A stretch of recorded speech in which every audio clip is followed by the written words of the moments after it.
Last night I was really very happy to meet you all, and I was thinking how I could reach you so spontaneously. It was a great thing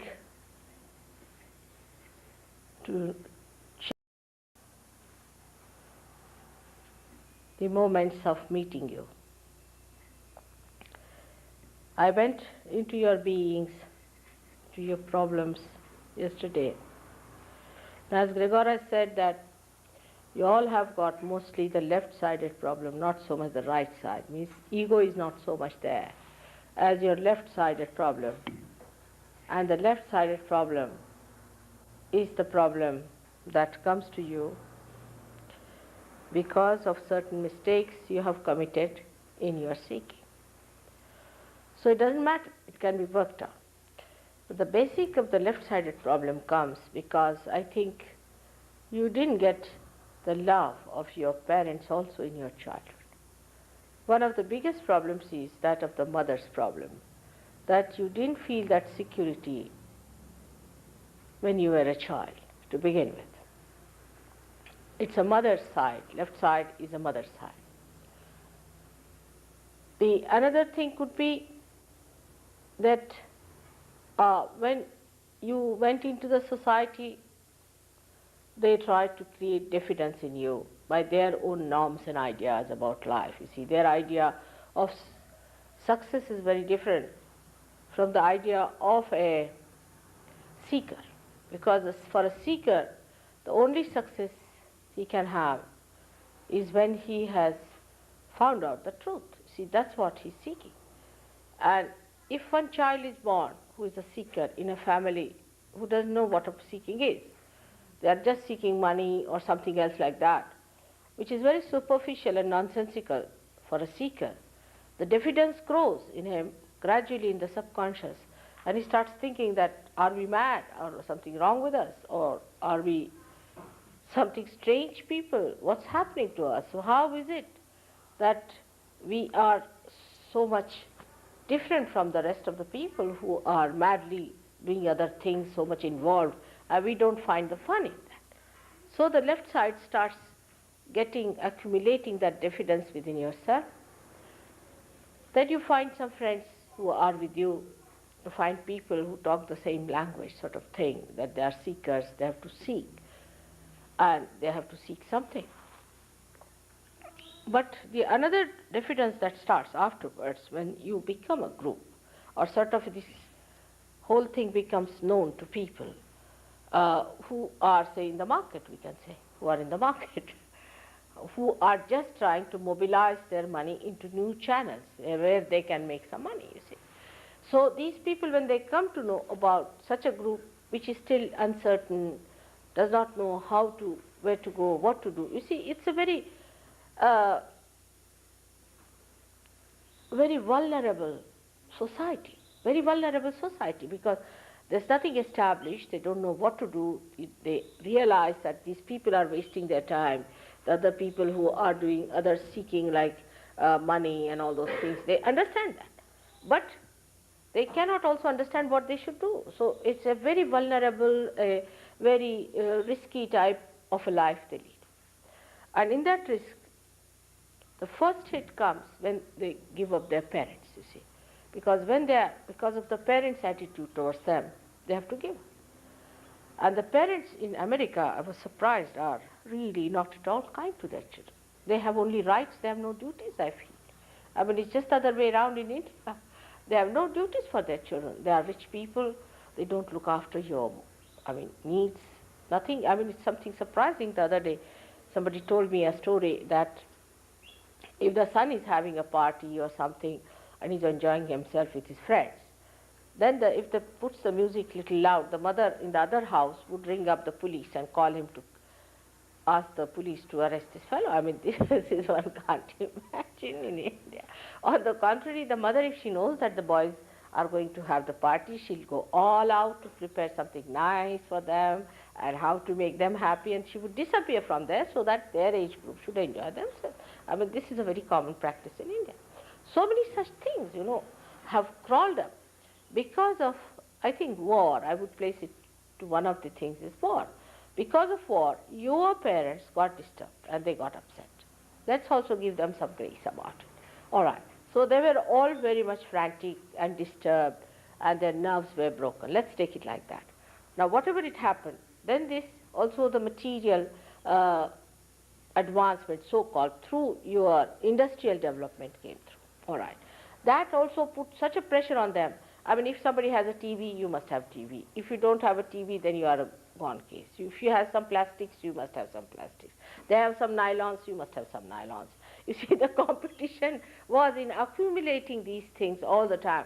And the machines were trying to create more and more of this nonsense because they are hungry things, So they were consuming all the mother's earth and converting it into all these nonsensical things, which now is a big mountain and is a big problem for you, how to dispose them of.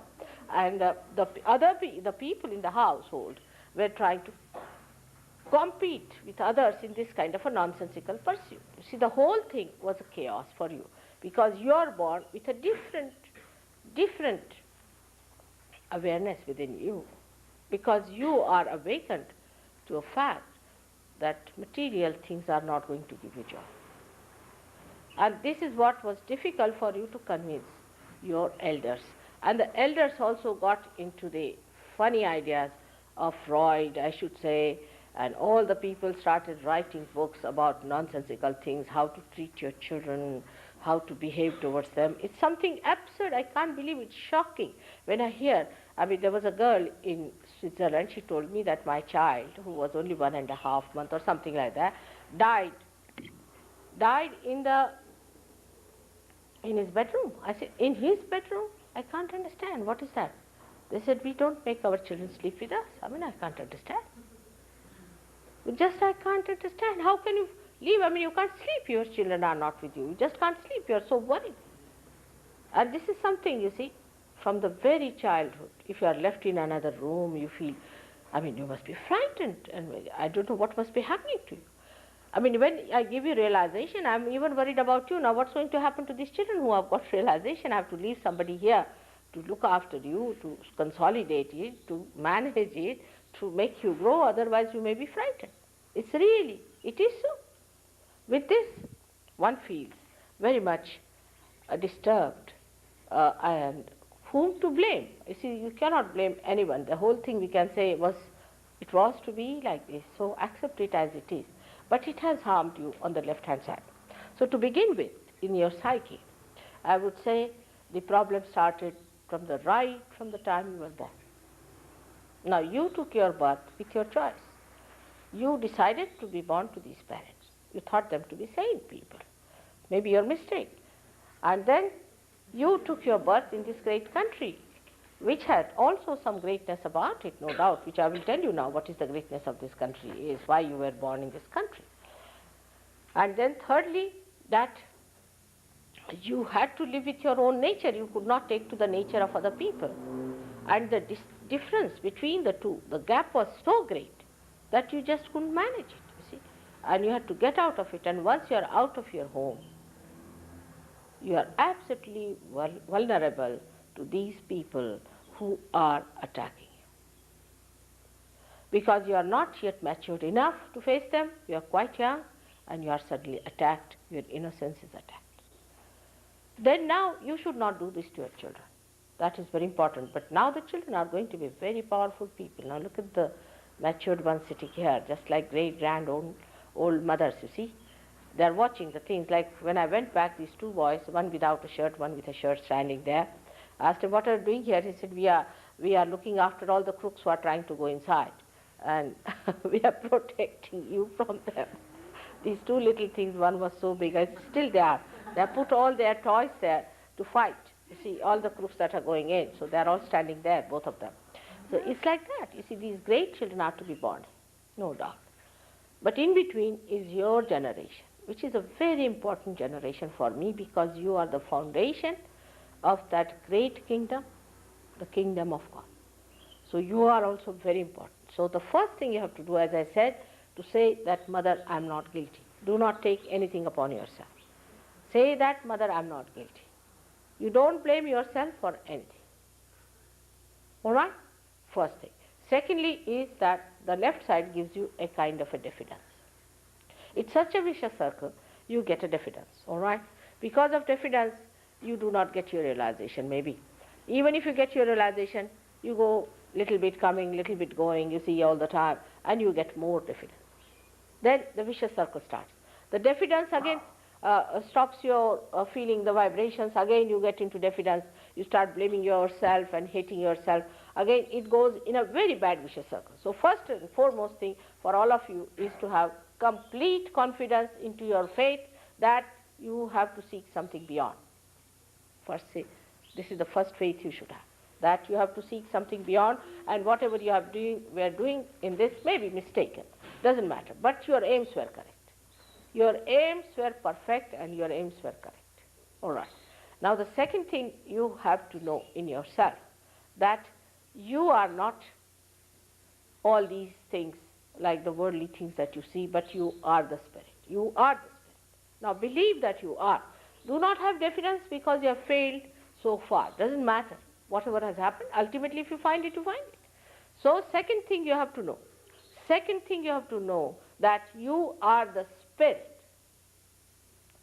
This is the second point, and I was gradually yesterday strengthening your left side, of which you are not aware. Perhaps you think that you are very egoistical. Some people think like that, and that this is the ego. But mostly this whatever ego you had is also finished, because the way they were bumping at it, you see, so it is hurt ego. And it may become a guilt within you. You say, oh, I should not have done this, I should not have done this, I should not have. No use worrying about these things. No use going back onto it. So because of this, you see, the left side, which is a very important side in Sahaja Yoga, is affected. And it starts right from the Swadhisthana, in the Swadhisthana chakra. As I told you that I am going to tell you about your chakras, but more relating to the left side. Left side, as Gregor has written a book, Advent, in which he describes it as the sin against the mother. And the right side, he says, the sin against the father. Not the mother who has given you the birth, but the Shakti, the primordial mother, the power of God's love. Sin against her is the left side, and sin against the father is the right side. So countries which are developing now, like India, you see, they are trying to develop into your style. They are going to have plastics and nylons and everything, then they'll take to drugs, then they'll become hippies, and then this will happen, and then I'll have to give them realization. Before going all these circles, they are not going to listen to me. They don't want to short circuit it, you see, so let them go ahead with it. They are now developing. All these countries who are developing, they should come and see you and meet you and know what development has given you. This kind of material you are understanding this so well, but they will not. If you tell them that, they can't believe it. You will be surprised. When I go to India, I have to take nylon saris for them. Though we get very beautiful silks in India, they don't think there's much about it. You see, they think, why don't you bring some nylons for them? So this is what it is. You see, they don't understand. And this is the thing I told you, that the Kundalini is in India, but they are not awakened. You people have realized the value of matter. You people have realized that matter doesn't give you the joy. You have to go beyond it, especially nylons and plastic. At least this much you understand. But you go to any sophisticated Indian family, they'll give you food in stainless steel. Though they may have brass, they think that, oh, stainless steel is great, you see. All the rich people will take out their stainless steel. Even if they will have silver, they think stainless steel is great. Can you imagine?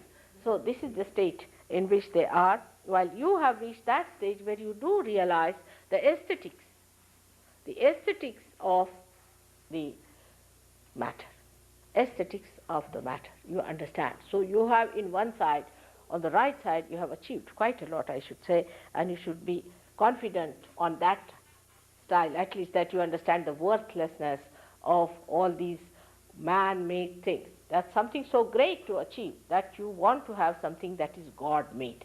Once you come to that point, you should also know that if you have to have realization, it cannot be man-made, it has to be God-made. Now the left side is important here, so I'll talk about left side, but you should not feel hurt about it because I have to point it out to you to understand the mistakes and the things which should not repeat it. But the right side mistakes are committed, as I told you, in the people who are developing. So I will mention you to do that part, what happens to the right side when we commit mistakes on the right side. What we do is we don't believe that there is God who is your Father. You forget that there is Father above you, and He's the one who is going to look after. So you don't have to worry so much about earning money by any crooked method or by any means without any values. To earn money, to be worried about money, to be worried about your well-being is absurd. Krishna has said, Yoga Kshema Vahamyaham. He said you get your yoga. If you get to your yoga, then you get your kshema, means your well-being. The other day somebody asked me what is the way to Lakshmi. It's first to get to your yoga. Why didn't he say kshema yoga? He said yoga kshema vahamyam. First yoga. First you get united with your divine force, and then your well-being is looked after. It is looked after. Even if I tell you the stories of that, you won't believe to what extent it looks after your kshema also. You don't become Mr. Ford, because that's madness. You become a person who is provided for, who is looked after, and who never feels the dearth that there is no money with you. That's what is kshema is, in which your health improves, material things improve, everything improves once you have got yoga, which is promised by Sri Krishna 6,000 years back.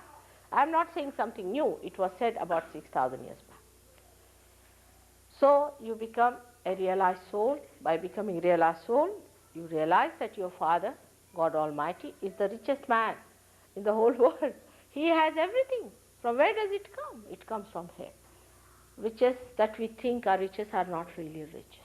The one He gives you, the one He provides you, are miraculous. These are miraculous things.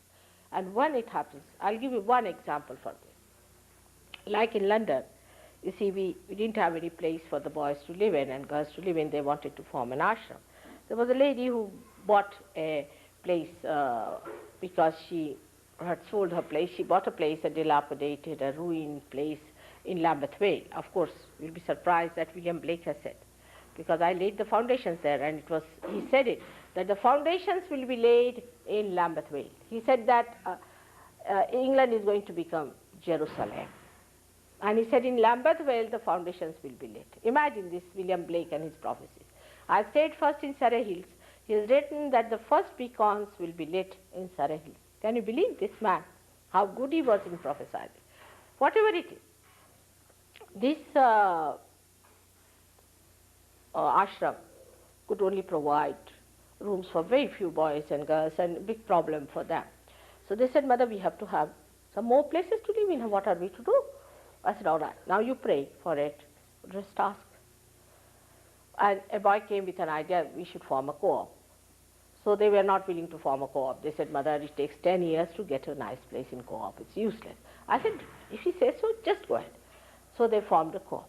Can you believe, within 1 month's time, they got a huge building with 15 large bedrooms and big halls and all that for them to stay, paying only £70 for the whole building in 1 week. Can you imagine?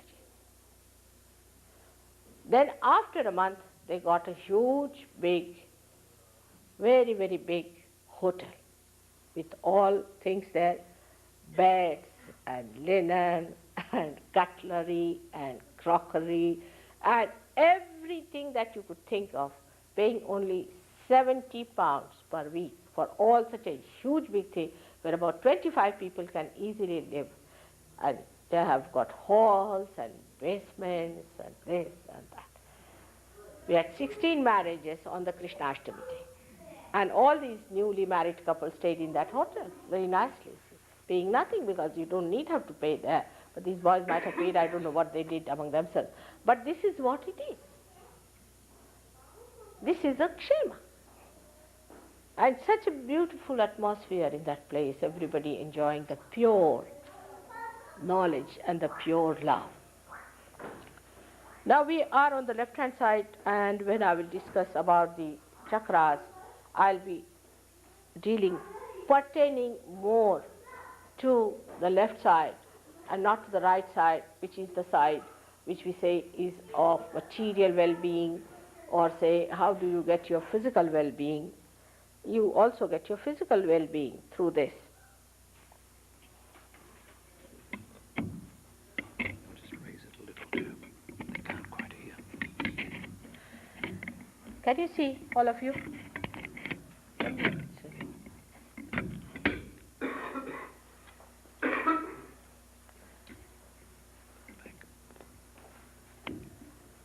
Now, as you see here, the first chakra is very important because you see the connection is established with the left hand. It's a very, very important center. It's the center of your innocence. The first thing God created on this earth was innocence. And this innocence is embodied in a deity whom we call as Sri Ganesha. This deity was created long, long time back, much before anything started on this earth, the Omega and the Alpha as you can call it, and he incarnated on this earth as Lord Jesus Christ.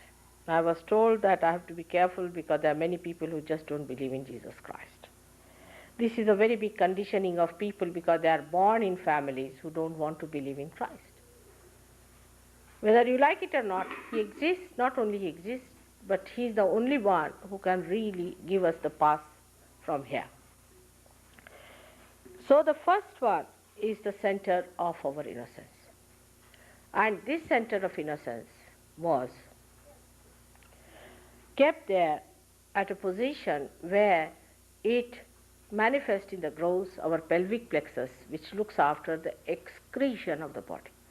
As there are four, we can say the petals of this subtle center, in the same way there are four subplexuses for the pelvic plexus. I don't know how many I have done medicine here, but the pelvic plexus has got four excretory subplexuses.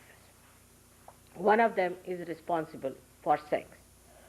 Now, the idea of sex that has come to us is from people like Mr. say Freud.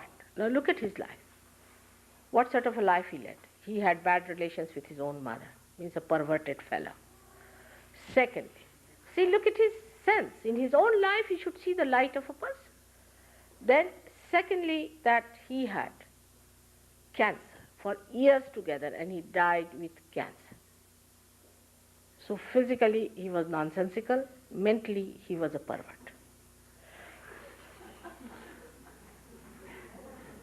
Yes, I mean you must see the person whom you try to follow, all right?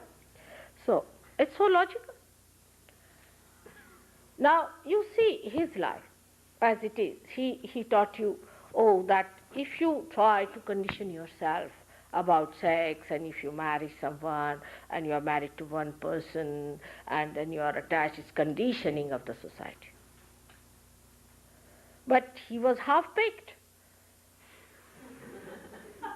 because you are not on your left side. See, if you say that what's wrong if I do this, what's wrong if I do that, what's wrong if I do that, if you go on like this, then you forget the other side, which is the ego. Which is the ego side. And then the ego side develops, and then you can become a mad person. Then your sex can be a problem. Today the sex of modern people is such a problem. We should face it. Perhaps you do not know that what a percentage of American young people are important today. They are important. The more you become important, a vicious circle is created, and to you, sex becomes so important that you think you have to become just a sex point. No more a human being, but a sex point. All the time you talk of sex, sex, sex, sex. What is the need? It is such a simple thing. Every animal knows, everyone knows, nobody is given education about it. In India, we never talk about it. We are producing much more children than you are producing here.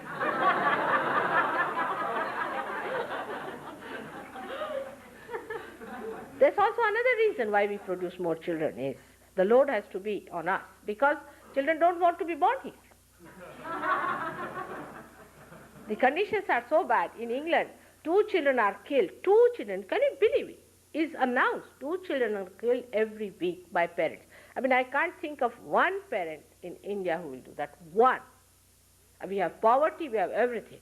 But no mother can kill her own child. I mean, even if she has 12 children, she wouldn't mind.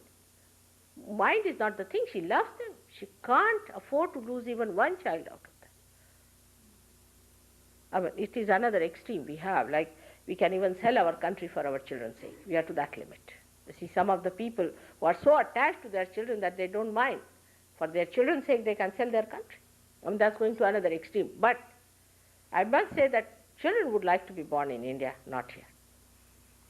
So we are carrying the load upon ourselves. But the main thing is our sex ideas are really being conditioned by this so-called deconditioner. When they say do not condition yourself, actually they decondition you. They think, but they are conditioning you much more by saying do this, do that. You see, sex, you don't have to run away from that. You don't have to get out from that, not at all.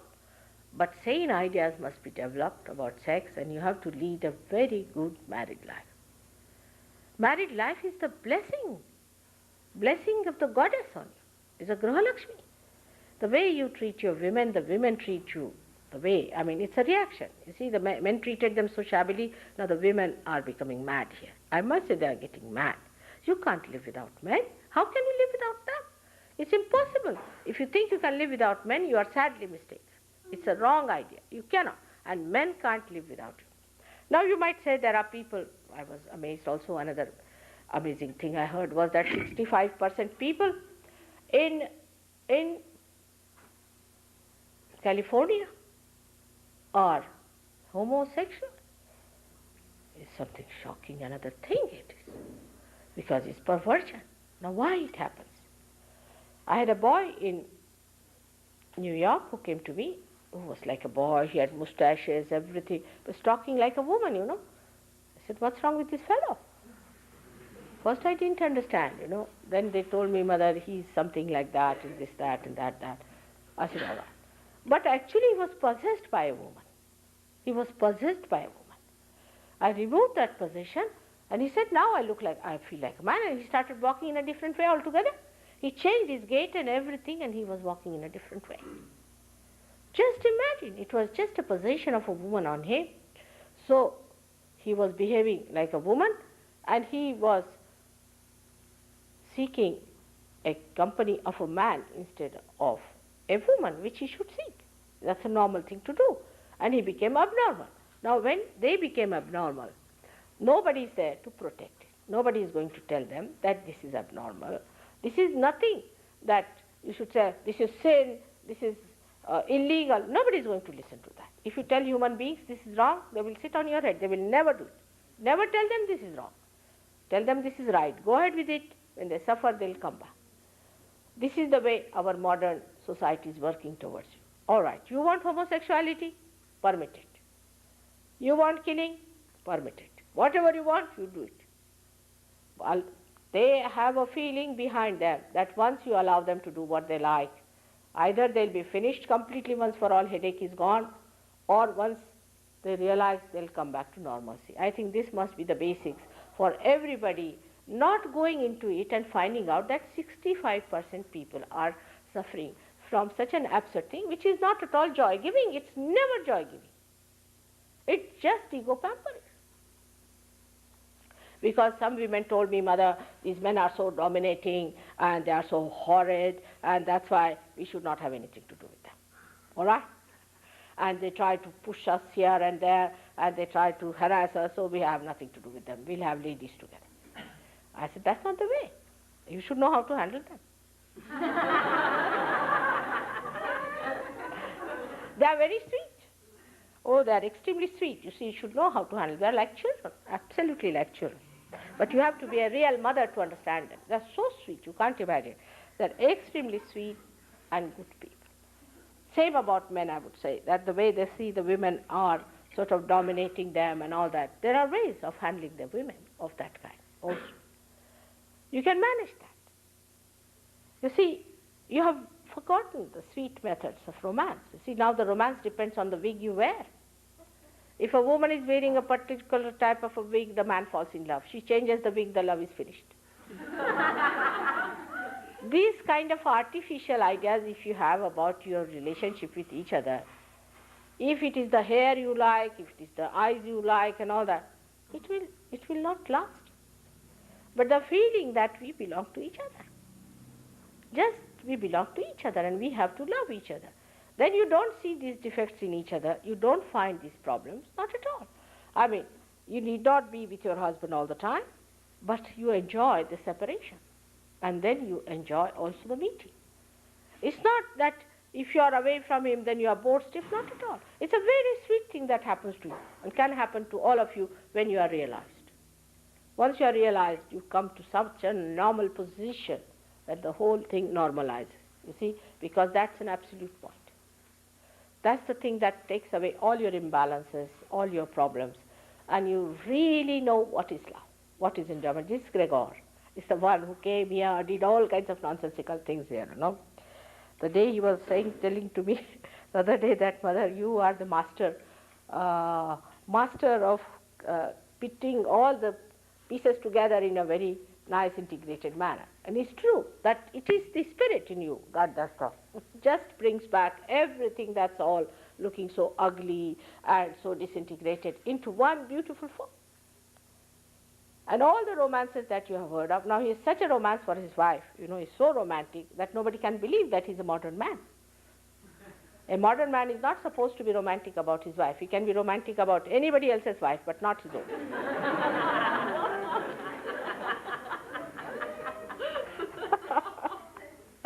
So this is the absurdity of our ideas about love. She's your own.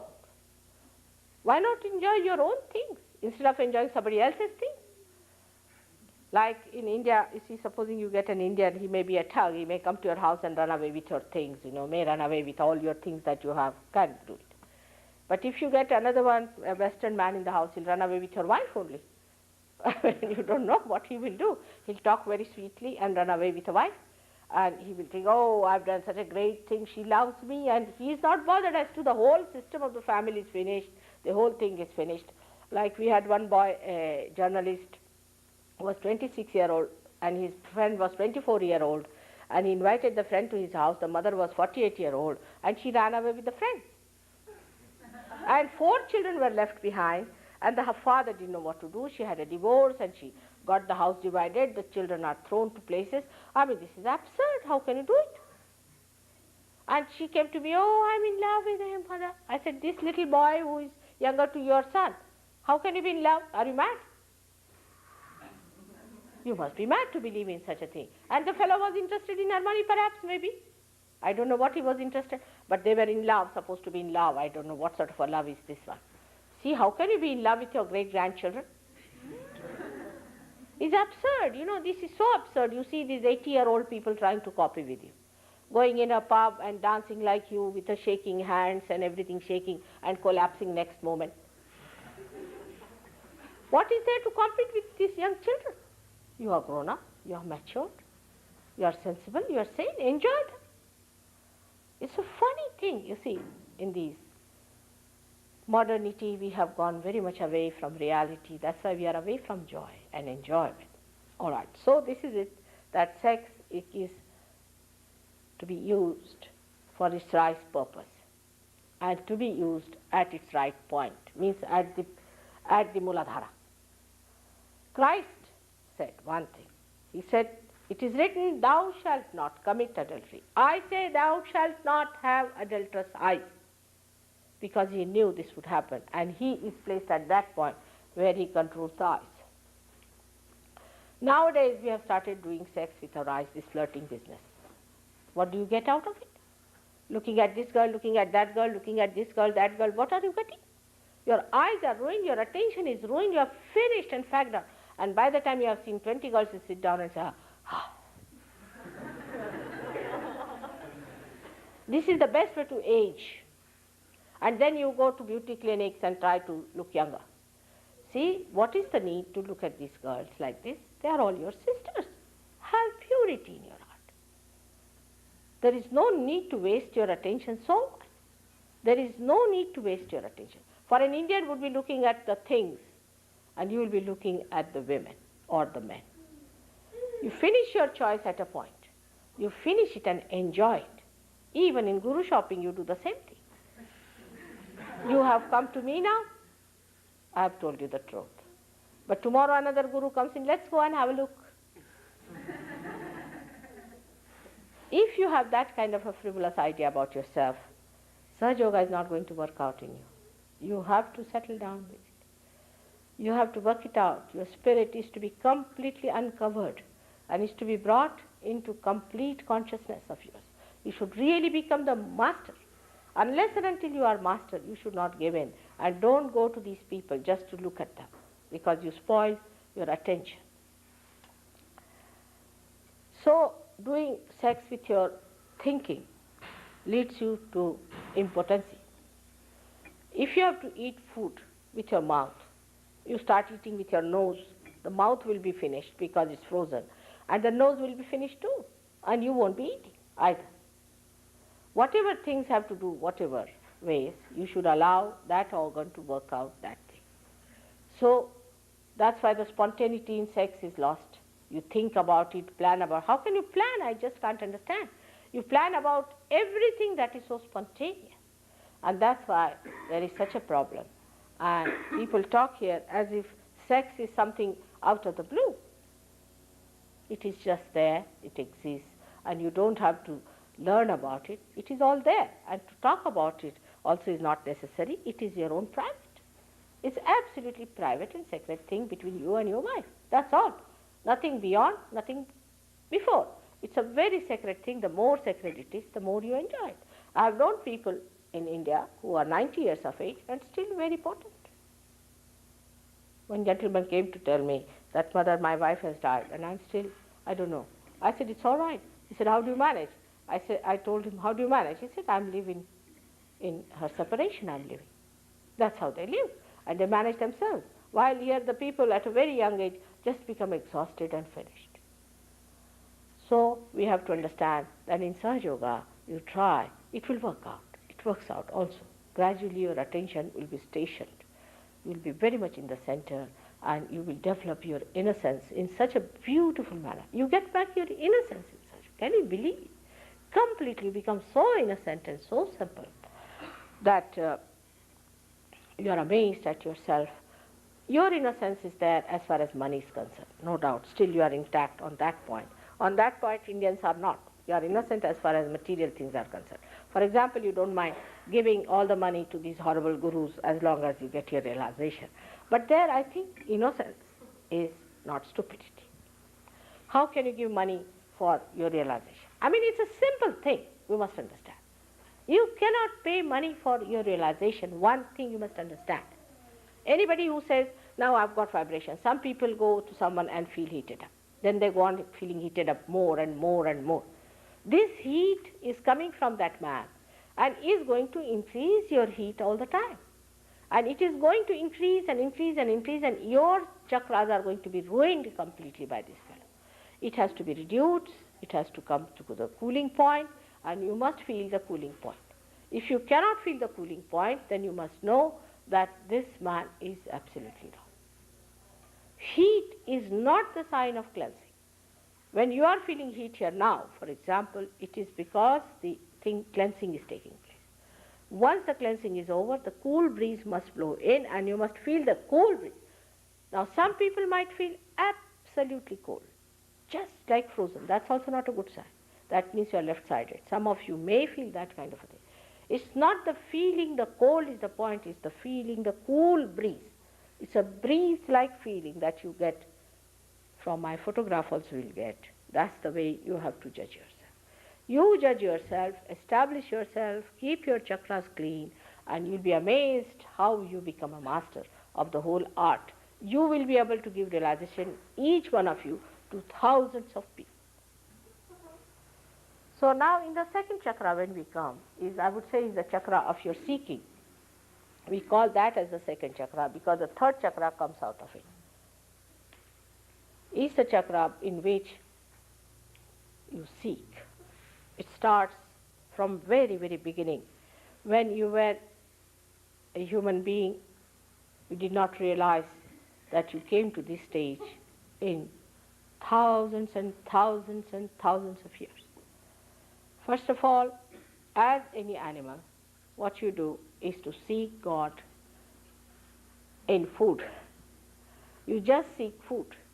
You are seeking food, you want to eat. The whole thing is at Nabi level, is at this point where you are just seeking the food, how to nourish yourself, how to look after yourself. The second seeking later on starts, some of the animals start becoming more alert by understanding that you have to be more intelligent. So they start seeking in power. They want to empower other animals and try to overcome them so that they can eat them, so they seek in power. Then the seeking goes even subtler and subtler, that they start seeking in money. As in human beings start seeking in money, in possessions and things. Animals don't have possessions, thank God.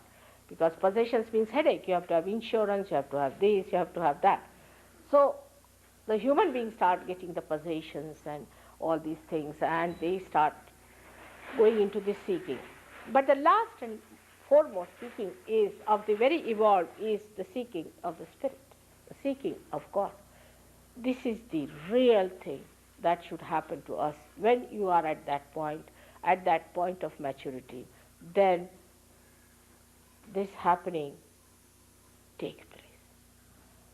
Now, the other center that is coming out of that one is actually, it's not shown here, but it comes out of that, is the center called as of Swadhisthana, is the center by which you think, you organize for the future, you think, you organize for the future, you work out your action through it. Like we think all the time. What we do is nothing but think. Planning is such a curse that we don't do anything about it. We just plan and keep it in the book. Or we have planned it. They think we have planned it, it's done already. It's not so. Now this thinking gives us a realm of future into which we enter in. When we start thinking, we do not know how we imbalance ourselves. In this area resides the principle of the primordial masters, as Gregor has told you. Now when you start thinking, this center, the one you see, the yellow colored center, transforms the fat from your stomach for the use of your brain. Now people are so much against fat these days that it would be really dangerous to talk for it. Now, from where are you to get the replacement of your brain cells? Tell me, if you are not going to consume any fat. As it is, your livers are out, so whatever fat you take any amount of fat, you will not have any weight. Try. Because that fat is the reserve for your brain which thinks all the time. You have to, do you know that this brain is made of fat cells? Do you know this or not? Is nothing but fat cells. In Sanskrit, is called as med. And the whole thing is called as med, even the brain. Even your nerves are made of the fat cells. Now when you don't take it, any form of fat whatsoever, I'm told that lots of butter is lying here wasted. When I say I don't say you ate the mountain of it. No. What I'm saying, if you don't take at all any fat, then what you do is to make your body starve for the fat that is needed for one of the purposes is the brain and for your nerves. If you don't take fat in the body, you will be a nervous person. What is the supplement for your nerves? What are you going to supply it? That's why you find, mostly to make it out, and Westerner and Indian is very easy. You make them stand before any calamity, all right? The Indian would be silently watching. The another would be going into completely say, everything will be coming out. Or the eyes will be twisting, the nose will be going up and down, the ears will be going like that. They'll be all nervous. The reason is your nerves do not have any sustenance in it. That's lost because you just don't take any fat. Take little bit. I'm not saying the mountains. You see, if I say something, you may jump into the mountain of fat. That's not the point. But just to avoid completely the fat is a wrong idea, creates an imbalance. Now this poor center has to do double job. Firstly, it has to supply the fat to the brain. Secondly, it has to look after your liver on the right hand side. When it moves to the left hand side, your pancreas, your spleen, your kidneys and uterus. Can you imagine? All these things this poor thing has to do. Now if you are thinking all the time, then it is trying to find out all the fat globules it can get from everywhere to supply in the brain. All right. And if it does not get that, then it is a dangerous thing. But even if it gets it, then it is creating a problem for the other organs which it has to look after. That's how people get diabetes. You don't get diabetes because you eat sugar. It's a wrong idea altogether. I don't know from why the doctors have started this kind of a thing. For example, in India, people take sugars, at least half a kilo of sugar per day in the villages, at least minimum.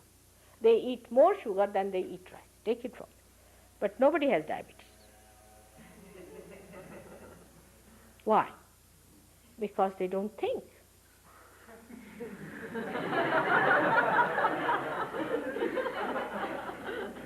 Whatever sugar they take is used for their liver.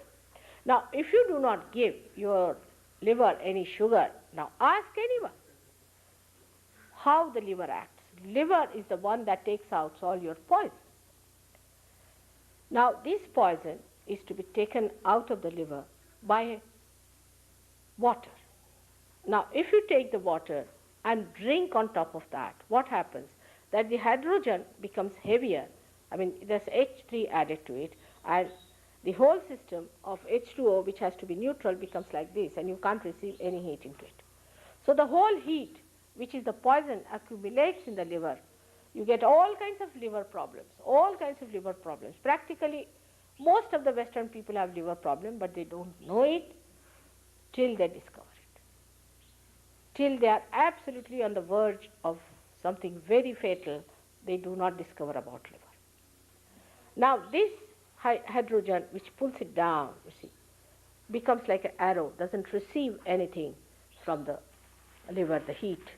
And such a person never gets any temperature. Even cancer acts the same way. In cancer also, the H goes down very much, though it's a left-sided problem, which I'll tell you. But same thing happens, that the heat of the body cannot be taken out by water. So the water becomes a heavy water, you can say. But after realization, the hydrogen goes up like that, and you receive all the heat. And people who have bad liver feel terrible heat on the right-hand side. Now you have to take carbohydrates to neutralize that heat. You have to take carbohydrates. Now if you don't like sugar, eat rice. I mean, if there's some sort of a thing on your head. This also is an enterprise. I must tell you, these food stores are also another enterprise, which is very, very subtle. Very subtle enterprise. You see, as you had other enterprises of gurus, then you had of holidays, you see, some idea must have come. Then these what were there? Singers, musicians were there, 4 of them, Beatles. You know, the one who created them, Beatles, his uncle has told me the story how he did it. It was all maneuvering to begin with. And that maneuvering made people mad, and that madness is still on. You see, people go on into that.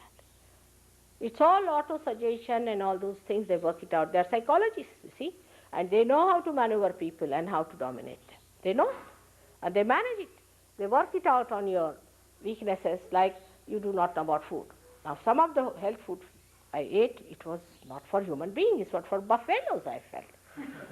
Really. Some of the foods were so hard and so harsh. I got such a pain in my stomach. I said, no, this is not for human beings. This is for buffaloes. You are not buffaloes. You are human beings. You have to eat food which is digestible to your stomach. Of course, that doesn't mean you should use this white bread. Of course, that is not the thing which makes your liver completely sort of, or you can say the intestine sluggish. But you should not eat all the fodder of such a hard things, like everything you cut because you want to preserve the vitamins.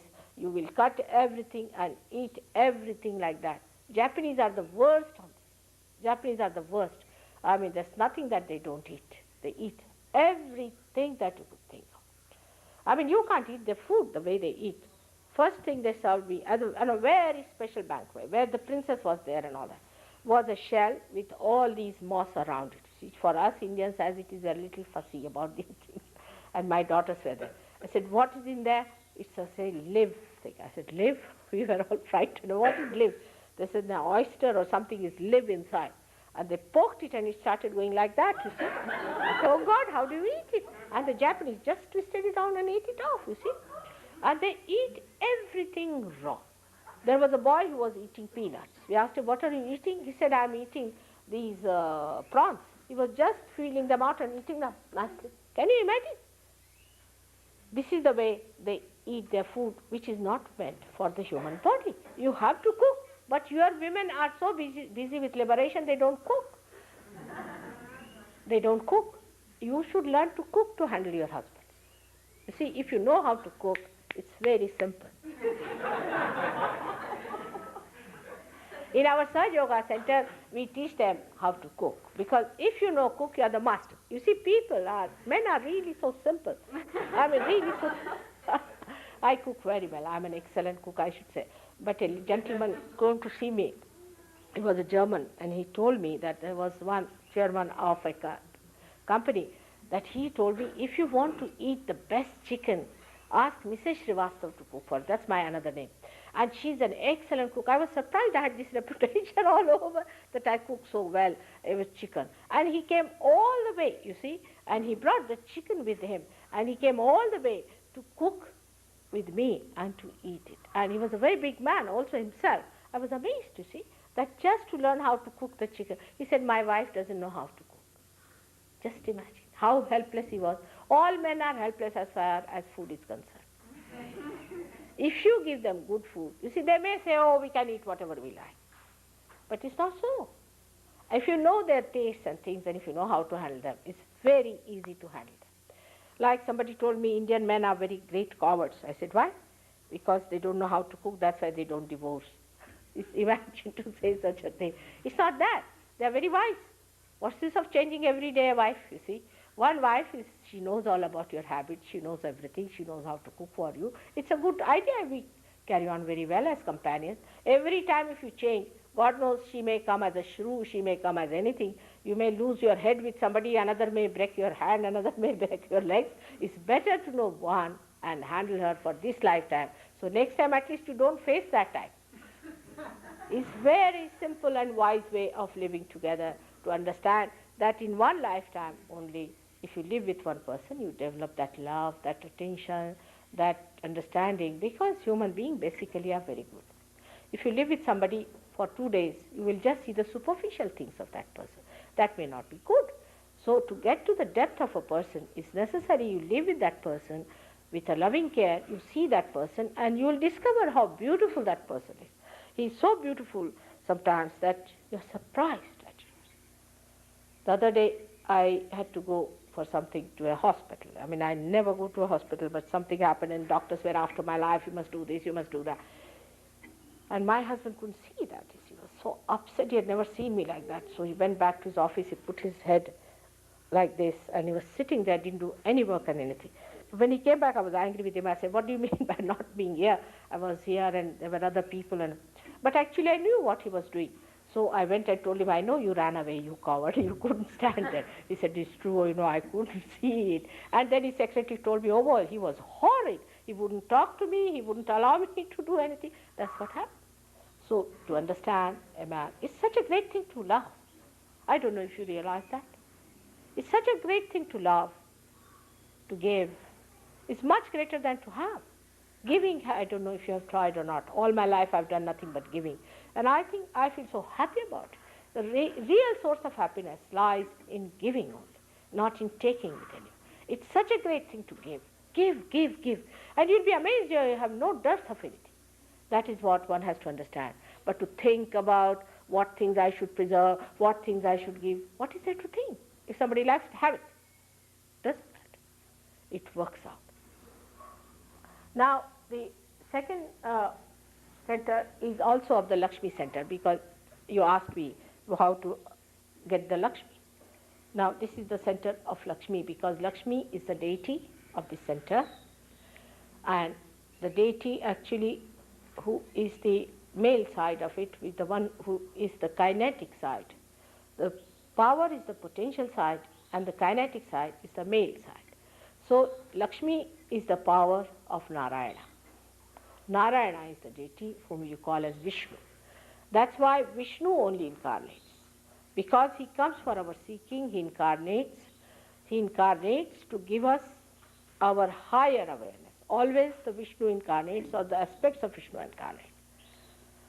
And that's how we have been evolving one after another. For example, when Noah's Ark was built, it was Vishnu who came in the form of a dolphin, fish, and saved that Noah's Ark. And that's how we were saved. Then a tortoise form it came in, to make the fishes come to the shore and start crawling on the Mother Earth. Like that, a leader is always born, and that leader is the aspect of God, is the incarnation. Now many will say we don't believe in it.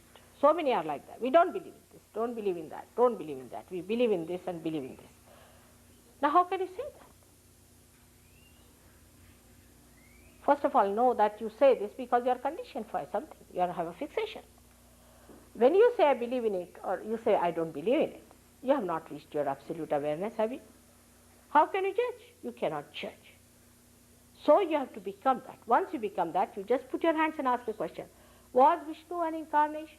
Was it the aspect of incarnation that gives us our realization? You will start getting more breeze, and then you will know that it is so. But this fact about Vishnu, that he exists, you will only know after your realization. When you raise the Kundalini, and if the Kundalini stops at this point of Nabhi, then you have to take his name. If you don't take his name, it won't rise. That's why the mantra is a very big science, to know first of all how the Kundalini is moving.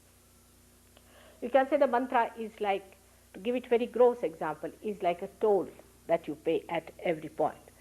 So when you go up to a gate, now you have to pass through that. Then you pay a toll. But somebody gives you a mantra before realization, it has no meaning. Because you have not started moving as yet. If your car has not started moving as yet, how can you pay the toll? Whom are you paying the toll? You are just paying the toll to the guru, who is nonsensical. You have to go to that point where your Kundalini has stopped, which you can see yourself and feel it. And then at that point, you have to raise the Kundalini higher by saying that particular mantra, then at higher level, then at higher level. How the mantra is to be said, there's a science. This all can become yours in no time at all. And within 1 month's time, you all will be experts of Sahaja Yoga. Take it from me. When I went to Australia, I was hardly there for a month, I think. And within 15 days, see, these people from television and all that, they came to see me. And they said, are your disciples all scholars? I said, not at all. Who told you that I am scholars? Oh, they know so much. I said, because they have become knowledge now. You start learning from others when you start giving Kundalini, awakening and all that. You start learning what's happening, where is it going, how it is working out, how to maneuver. Unless and until you start driving the car, how will you become the master of the car? In the same way, you have to know everything, working it out, not thinking about it. Then people start analyzing, how can this be, how can that be. It's not analysis, it's actual working. Actually, you work it out, the thing flows from your hand, and you are amazed, oh God, the Kundalini is rising. Yes, you can see it, it's come up. You can give realization, those who got realization yesterday, today you can give realization. What do you say to that? You are that fantastic. You are that fantastic. But know that you should not be shifty people. They say that Americans are very, very shifty people. And be careful on this character. See, everybody has a sign. Like that, you have a sign that you are shifty, while English are hard nuts. So, be careful. Do not be shifty. Settle down on your own spirit. Work it out. Learn about it and fix it up. I'm happy to see Michael has come all the way from Los Angeles. I was sorry I couldn't bring you the other day. I was feeling very sorry, and to see you here, I was so heartened and so happy that you have come here to work it out. You see, that's how it should be. All right. So then we go, I mean, there's so much to be said about every center. And you know that I have given at least 500 lectures in London alone, and there are tapes of my lectures is available. I mean, we don't make any profits as usual, but you must not also exploit us by taking the free tapes. You should pay for the tape itself, all right, the price of the tapes, and you can get the tapes from these people. We'll send you, you can copy it and give it to others the way you want to spread it, you can do it. There's no restriction on anything, but one thing is definite, that you should not sell it at a profit. As I do not sell it for profit, you also don't sell it for profit. There is no exploitation of the disciple and no exploitation of the poor guru who is standing before you. Now, so we go to the another center which is very important within us, is the center. I don't think I'll be able to finish it today, the whole thing, but at this point I'll stop, and tomorrow I'll talk about these two other centers and the spirit, all right? Tonight. So, this center is the center of heart. Here the Jagadamba, the mother of the universe, resides. The one who is alone, she is alone. She doesn't have any male deity with her. She's alone. She's the mother.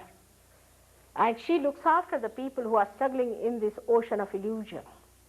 She's the one who is the protector. She incarnates.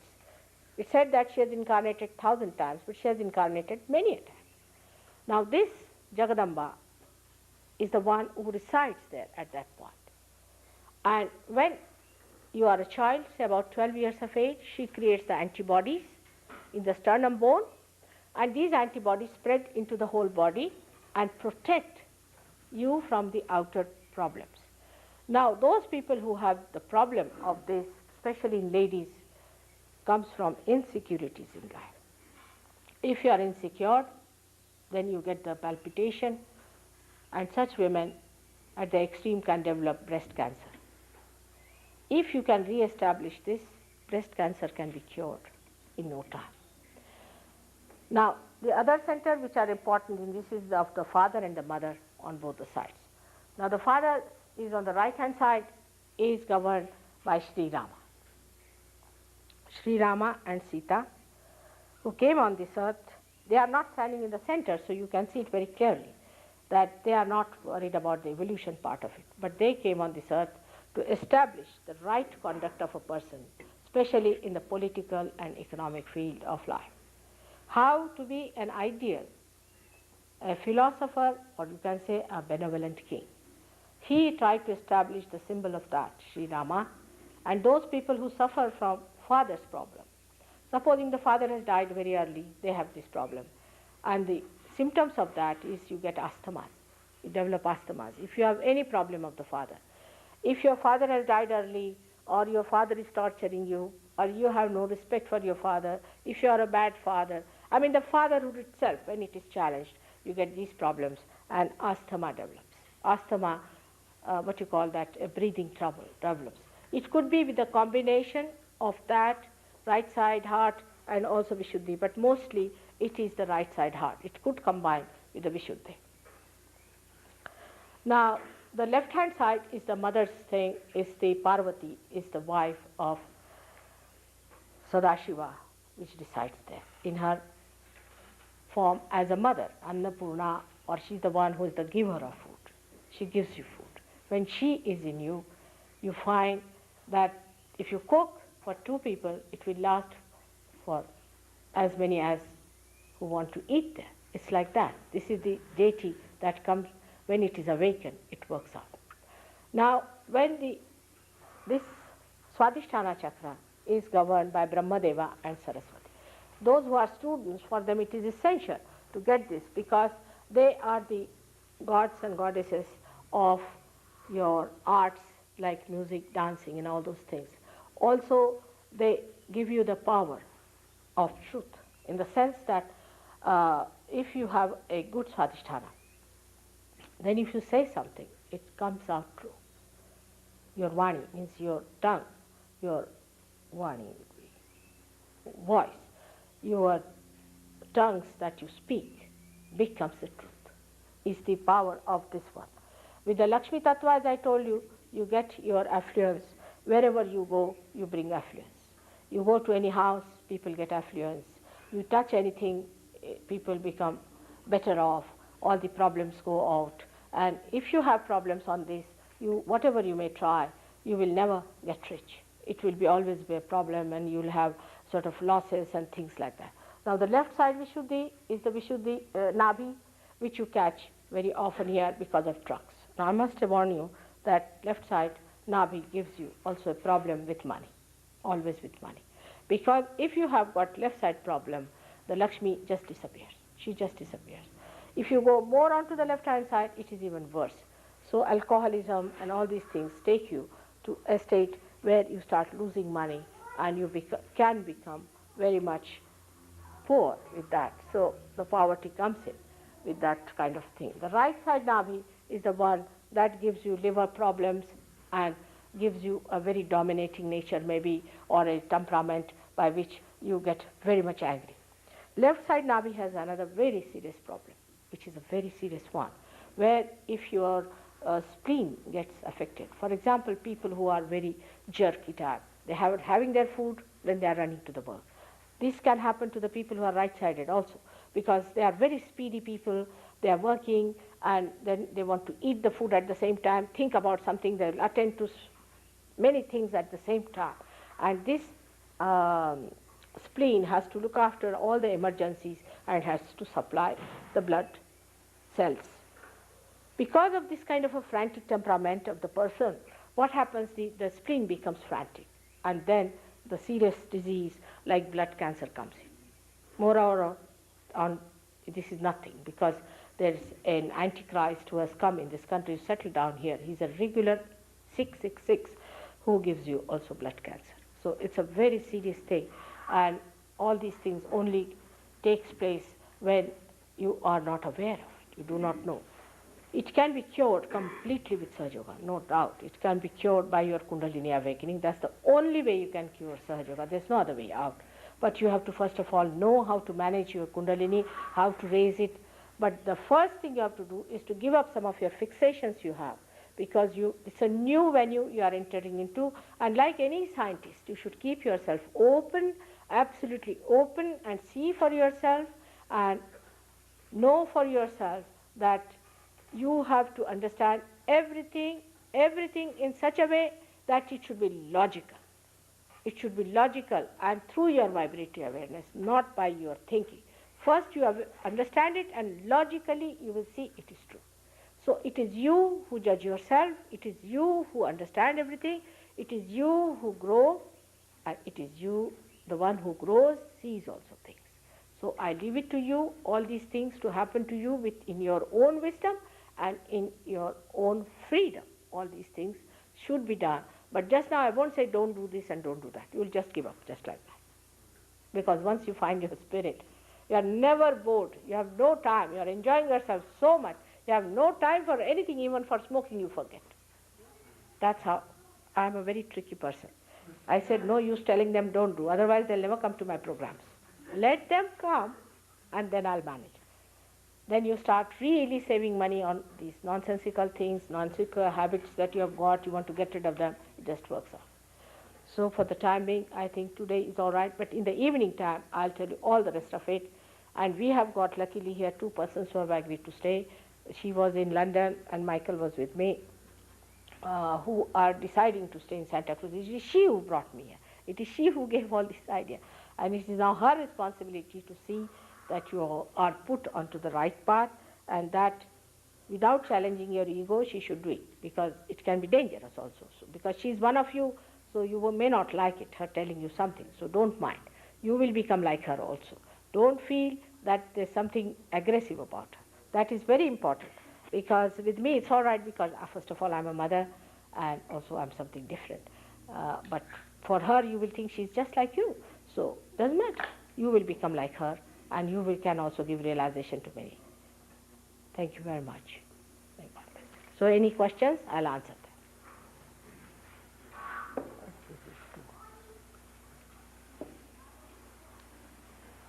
Yes. Yeah. When you were talking about the second chakra, you talked about the one that's green there? No, the one that is yellow colored, you see, which gives us the bite, or the second chakra. But it goes round, it's like a lotus. Have you seen a lotus which has got a stalk? The stalk is in the third chakra, comes out of there. And it goes round all over, it supplies everywhere, it can bend down. So this is the chakra which is flexible one. Swadhisthana, which is actually the Star of David. The Star of David is the one which Moses and all these things, they have built it up. All that, this crossing of this represents the crossing of Moses, the river that he crossed, or the sea you can say. All that is represented here, because it's the sea of illusion you cross. It's the work of Moses himself. The Star of David.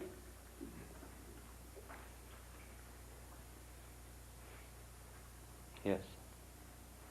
Will you explain the difference between self-consciousness and self-realization?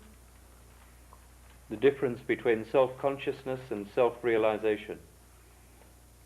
I don't know what is self-consciousness, but self-realization and self-knowledge is the same.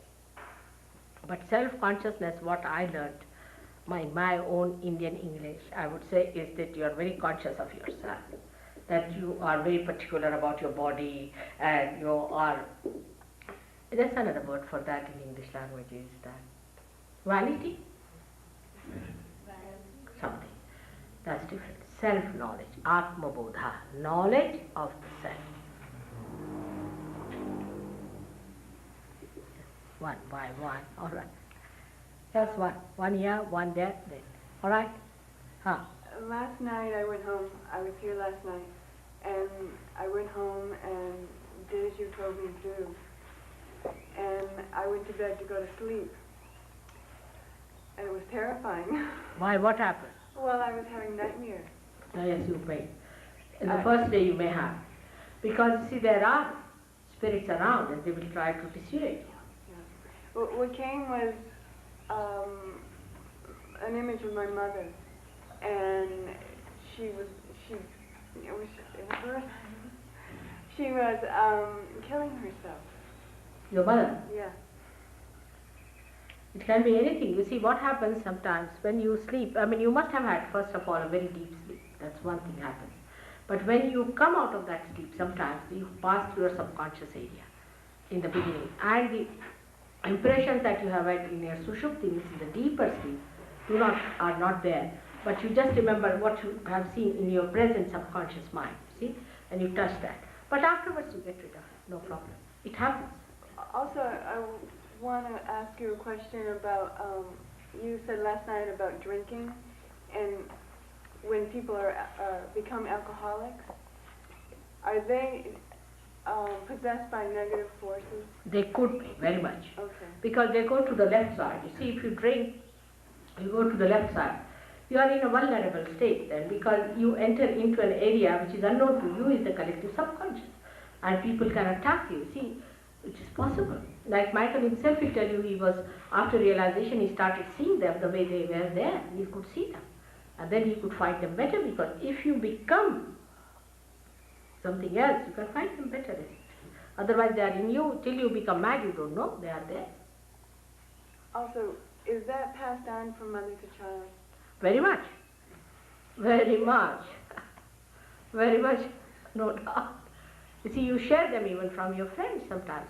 That's what people don't know when they deal with other psyches and things like that. They don't know that there is a way of protecting yourself from this. You have to protect. It's very subtle. They are just like diseases. They spread and they can attack you. They can get into you. It's very simple. It happens. Like I'll tell you, he and his wife, now they just announced their marriage, and she has been to some clairvoyances and all that. They were all in her, she didn't know, she got the realization all right. The day the marriage was announced, they couldn't bear it, that happiness of his wife, you see, so they all came back on her. And she got so possessed, she started looking like a man, talking like a man. It was a big problem. They had to come to London to get it all right. Yes, they are there. You can find it out. No difficulty. We know the method of doing it, all right? So just don't worry. It will all. Yeah, one by one. Now, Yes. this gentleman, what have you to say? Yesterday you talked about your body as the temple of God, and I'm noticing that you're drinking Coca-Cola. I'd like you to comment on what is it that you like about It's Coca-Cola? perfectly all right with me. I can even take poison. No problem. You don't compare yourself with me, all right? I have to take poison also. I have to do all these things. So don't compare yourself with me. But this Coca-Cola is not so bad as people talk, I can tell you. It used to be very bad before that they were making about, say, 2 years back. I couldn't take that.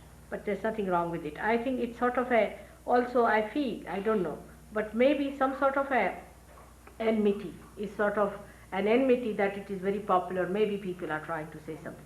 Because nothing goes wrong with me when I take it. If it was poison, I would know it's poison. But there's nothing so wrong with it. Because you see, I don't know, whatever they give me, I drink. I don't mind. But of course, not the alcohol. Even if I take alcohol, nothing will happen to me, but I would not take it.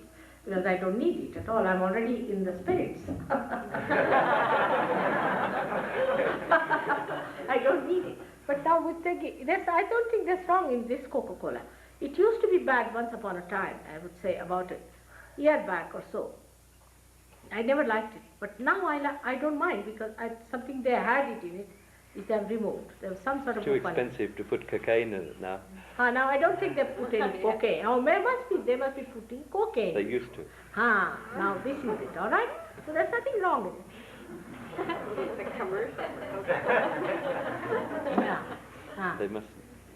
Yes. Now how many questions? The fellow there, yes. No, this one is first of all Which with one? specs, because Okay. I told you. I was wondering, how is it best to cook the seeds of delusion, or will the Kundalini take care of that on its own? How is it? How do you get rid of the seeds of delusion? Yes.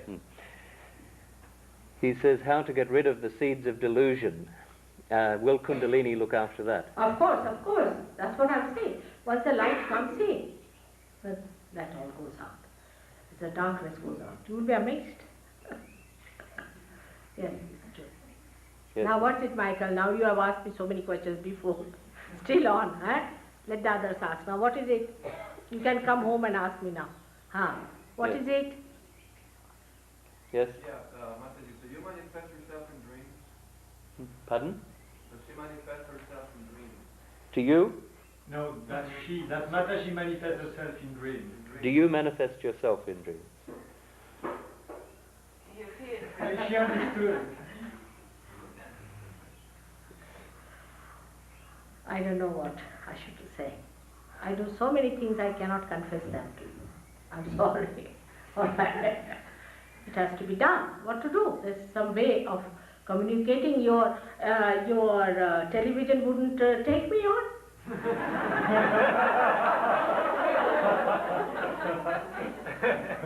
All right. So I have to use some tricks. It's true. What's it? This is the first time I'm being introduced to the Kundalini or chakra or whatever, the vocabulary. Is there any... Yes, we have books. You can see that. Not only that, is there another, say in Christian or in Muslim, is there a similar thing as this In the Bible? Sure. Yes, it is. Bible is a very concise form of every information, you see, and very mysterious. It was kept mysterious because whatever Christ said, you crucified him for that even. He was not even given any chance to talk. So he has said it. But as he said, I will appear before you like tongues of flames. He said also the tree of fire. But only one word, tree of, now you better find out about it. That's what it meant. All right?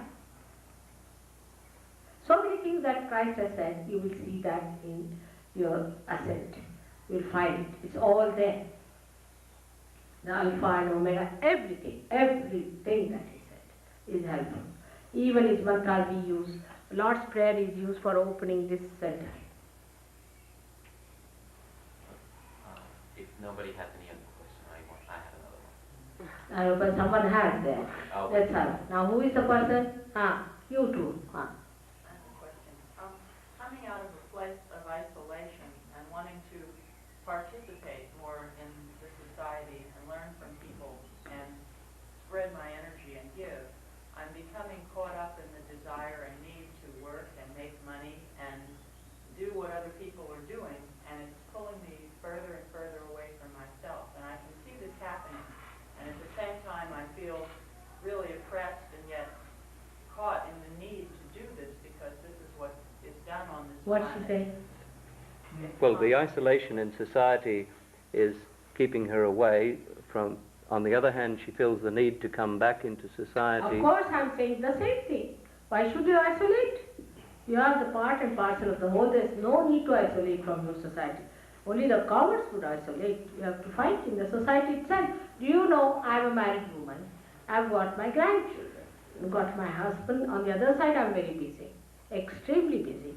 This time I went from New York, halfway I did my work, then went to New York because my husband was having a very big reception, and I shook hands with 680 people standing in the doorway. Then I was back again in New York doing my work. So I'm earning my living by doing all shake hands. I find it exhausting I get exhausted. Before realization, it is not after. You see, because before realization you are not integrated. After realization, what happens? Your spirit is the one that fulfills all your needs of your vitality and everything. We'll tell you how to feed that, alright? You will never be exhausted. It's an inexhaustible force that is running in. Yes, Masha? In your path, how does realization happen? Are you a Shaktipat? What is it? Do you transmit energy? In your path, how does realization happen? Are you Shaktipat? You see, if you ask these questions, I'll have to tell you something, which I do not know if I should tell you. Because in fact, one has to learn that whatever people try to tell, they were murdered and killed and also crucified. But I'm doing something great, must be. Must be something about me also. Better you discover it yourself. Because if I tell you, then first of all, it may, that you may shun me. And it could be quite different. But let me appear before you as you are. I'm just like you, for example, for the time, alright? But must be something about me, isn't it? Has to be. But it's better that we are congenial to each other and understand each other at the same level, alright? Do you do that at the end of the program? What's it? You do. Do you do it at the end of the program? Yes. Yes, but don't call it by any name, alright? Otherwise, it could be compared with other things. Like people have started doing Shaktipat. Any Dick, Tom and Harry is doing that. Yes. My energy has changed completely since last night. I just felt really light and weightless. And almost as if my body could just disappear entirely. Almost an ability to be invisible. And when I was being attacked, I couldn't feel it enter my body the way that energy would have come in before. What did she say? Well, she's just describing her experience since realization last night, that she feels very light, that she feels that any attack she can be shunning off. But in any case, we'll tell you how to avoid any more problems, alright? How to get out of your house completely protected, and how to put your attention on your spirit, because that will give you dynamic powers. I mean, dynamic powers. Absolutely dynamic. You don't have to become recluses, nothing. You are not going to be frightened of anyone. Yes? Mataji, I've been hitchhiking around the country since 1969 and sort of being a sadhu, self-made sadhu. And I feel like I don't belong to the nationalistic countries and nations, and I feel like a prisoner here. I see. And I would like to know if there's anywhere on the face of this earth that people can live in freedom from the nations, if we do not choose to live the way that society lives. Well, he's been a self-made sadhu wandering through the US, and he doesn't feel part of this society. He wants to know, is there anywhere in the world where you can feel a part of society? No, I don't want to be a part My of it. child. No? I Sorry? agree Sorry, with just a moment. you that you feel that way, you see, because of certain things which alienate you. No doubt, I understand that point very well. But you'll be amazed when you will see that in this society only, we are going to create a new society. How can you leave your brothers and sisters? And I can tell you to come to India. All right, you come along. We will have some place in India also for all of you to come down and stay there. But who is going to look after the people here? Now in London we are having good Yogi, and Tracy would have been very happy to be there. But I told her, what about the people in Santa Cruz? And you'll be amazed. It will be all changed. The same people, you'll find them great. Same people, they are all very great. You have to just discover. Tonight I will tell you about America, how great it is. All right? Tonight. If I was not aware of its greatness, I would not have come to this country. Why should I come?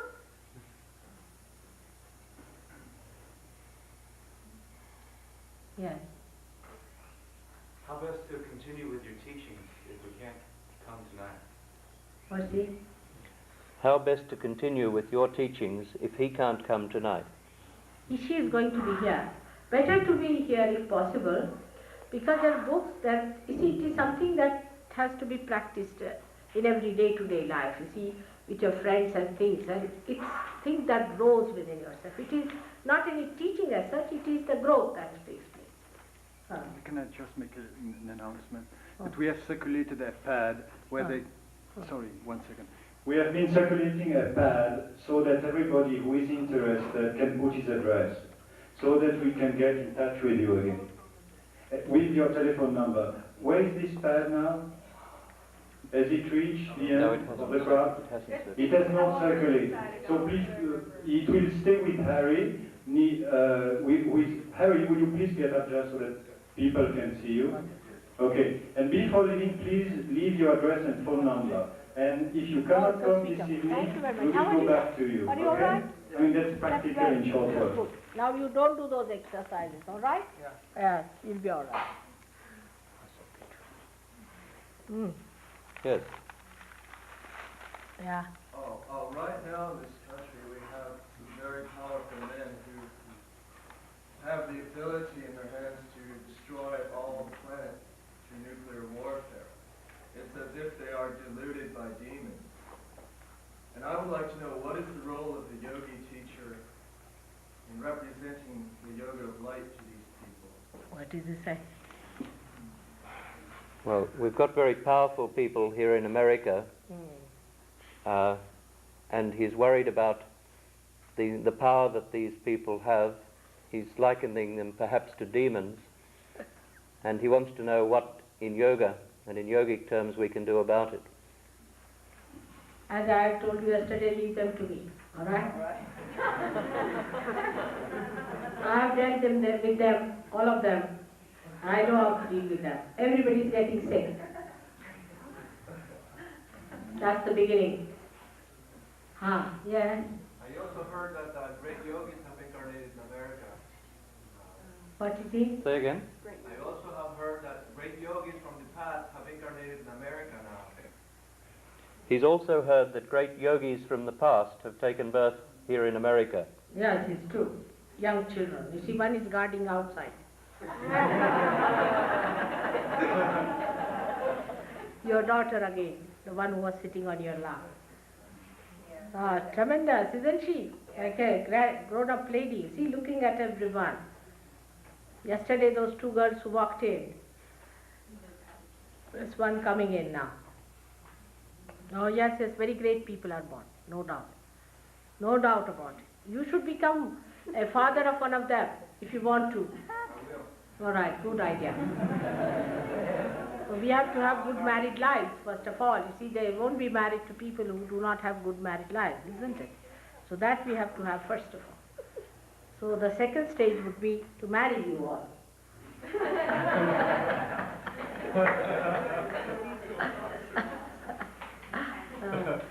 Yes.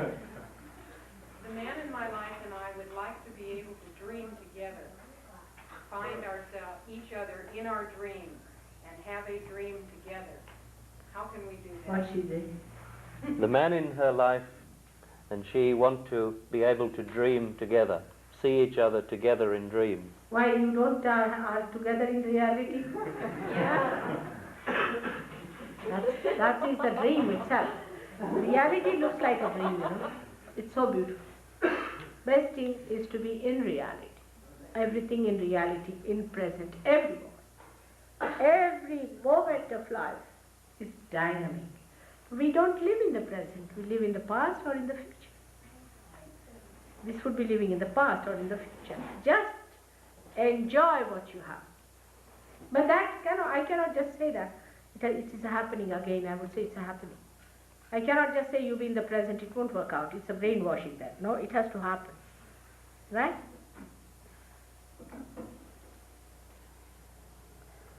Yes? What's the best way to work with our parents, maybe who are really concerned about us and laying, are being a little interfering in our lives or whatever? What's the best way to deal with parents like that? What is it? With parents, what is the best way to deal with them if they're perhaps interfering a little in their lives? How to handle them? I'll tell you how to spread the magic of love, all right? I'll tell you. There is a way of putting a magic wand of love. It's very simple, very simple. We can work it out. They'll come round. After all, they are all human beings. If they are devils, then forget it. But if they are human beings, it's all right. They'll all come round, no problem. Yes? How can we tell if they're, you said demon set? Yeah. How can we tell if they're demon set or not? Sometimes it sure appears that way. How can you tell the difference between them, the devils and the good When people? you get discrimination power in your hands, you see, you start feeling the vibrations. And demonic people give you blisters on your hand, actual blisters. Heat. Not only heat, but blisters. Sometimes they give horrible blisters, and if you see their eyes, a demon's eyes, the pupil of the eye just disappears, just like a cat's eye. Have you seen a cat's eye? The pupil disappears. Even as a human. They look very powerful in their eyes, it's sort of hypnotic. But if you look at them steadily, their eyes will disappear. Sometimes if you touch them, they will faint.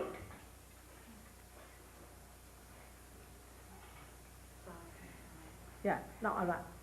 Yes. I want to continue hearing about the second coming of Jesus and Bible prophecy and how accurate that is, because you mentioned the Antichrist, and I have this definite feeling that something very heavy is going to happen, and a lot of people feel it's going to be like a heaven on earth, but there will be a massive destruction first, and maybe Jesus will only be a mental hallucination, that he will not really return, but I have this sense that something's going It's correct. You say it's going to happen, but don't ask for it just now. Let us work it out. See, let's say as many as we can. It is going to happen. Has to happen. The last sorting out. Then nobody is going to tell you, comfort you, redeem you, nothing. It's just going to happen, the last sorting out. You see, so we are just to enter into the kingdom of God, then we'll knock our doors and we'll be happy. All right. So don't worry about the destruction. The rest of it, whatever is to be destroyed, has to be destroyed. But that's not you, by any chance. Yes. I've been taught that in my spiritual life, that in all our spiritual lives, there's a difference in your handedness. Say, left-handed people think a little different than right-handed people. I was wondering if in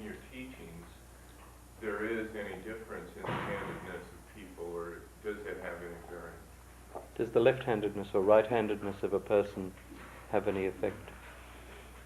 I mean, where you are left-handed or right-handed, you mean to say? Yes. No. Does it have any difference with? No, not at all. No. But you see, the left-handed, right-handed, and the central part, three things are there. But it's a permutation and combination. The human beings are made of permutations and combinations of these three gunas. You see, these are three gunas, the three moods of which we are made of, but the permutations and combinations of that. So, but this left-handedness of physical side, you mean to say, has nothing to do. All right? When you talk about left and right side, I assume you're talking about the opposite brain hemisphere. Yes. You see here, the ego and the superego. I mean, absolutely nobody is left-handed and absolutely nobody is right-handed. But by our habits and methods, we go more to the left or to the right. You see, that's our style is to go to some extremes we go, and that's how we are. When you say to the left side, you're talking about the right brain. Yes, of course, the right brain. It goes to the right side, but it is actually placed on the more on the back side. From here it starts more on the back side, and the right-sided one, though it is placed here, it's placed like that. Somebody who hasn't asked, just a few more. Somebody who hasn't asked. Several places in the Bible, Jesus referred to a return, and I don't know if the scriptures are explicit in calling it the second coming, but on the Mount of Olives he told his disciples that many shall come in his name claiming to be him, and many will be deceived. Brother will turn against brother, and nation against nation, and you hear of wars and rumors of wars, and there will be famines and pestilences and earthquakes in diverse places. See that ye are not troubled by these things, for they must needs be. It says, many false prophets shall arise and shall deceive many, and were it possible, even the very elect of you. He's just quoting from the Bible. I'm quoting from Matthew 24, Mark 13, and I believe it's Luke 7 also. References to something cataclysmic and the return of the Son of Man, who shall come with great power and glory. 11 Rudras, you see? They are called as 11 Rudras. These 11 powers of destruction are called as 11 Rudras, which I will tell you tomorrow. Where are they placed within us? My question is, how do you recommend people to distinguish between that which may be a true prophet and that which is false prophecy that comes from things that look good but inherently are not good? That's exactly the thing. I want to refer to, and I say this, hopefully non-judgmentally. I have been told by disciples of Sun Myung Moon, by disciples of Guru Maharaji, by followers of Love Israel. I know all of that. I've been told by their disciples they all say the same that thing. Their master is the return of Christ. And the Bible tells me if a man comes to you and says, go into the desert for Christ is there, or out on the mountain, don't believe it because it's not true. Now, can I tell you now, what you are telling is, I understand, it's true that they all say the same thing. They have to say the same thing. See, the false people have to be exactly like the person who is a real person. Now, how to make it is the problem. The problem is how to make it out, who is true, who is not. You were not there yesterday, were you? No, that's the reason. You see, you have to repeat it now. But I told them at the very outset how to make it out. First of all, you go to anyone, for any God's work, you must know you cannot pay for it. First of all. Because such a person will talk of righteousness, of holiness, of sacredness. And he himself has to have that. Thirdly, first is the money. It will hit on money. If you just say one point, even is sufficient. Second, what have you got? Say, for example, if there is a Guru Maharaj's person. Horrible, I wouldn't call him that, I call him Rakta Bij, all right. Now this fellow, if his disciple is there, all right, you see from this disciple. For example, if he says that he's got something, then you tell him, can you say, what's the matter with my chakras? Ask him. Can you say, what's the chakras, what's the matter with your own chakras? Now these people know, they will tell you where is it. They can raise the Kundalini, they can show you the raising of the Kundalini. With your naked eyes you can see the raising of the Kundalini. Not in all, of course, if you are a good vehicle, it doesn't happen. But if there is obstruction, you can see. You can feel here, on top of your head, the throbbing. Actually, and you don't just jump or do anything, but you see the cool breeze coming out. It's the cool breeze of the Holy Ghost that you have to feel. After getting that, after you get it, I mean it cannot be forced, it cannot be said, it is you who have to find out. You have to find out. You have to. Alright, then when it has happened to you, you see, ask the question.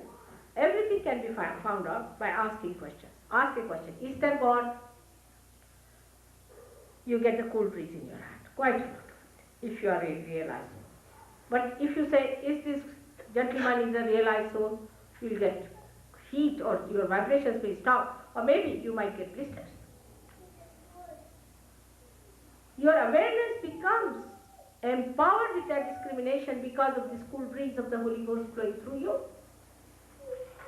You start feeling it all pervading power around, which you do not feel before.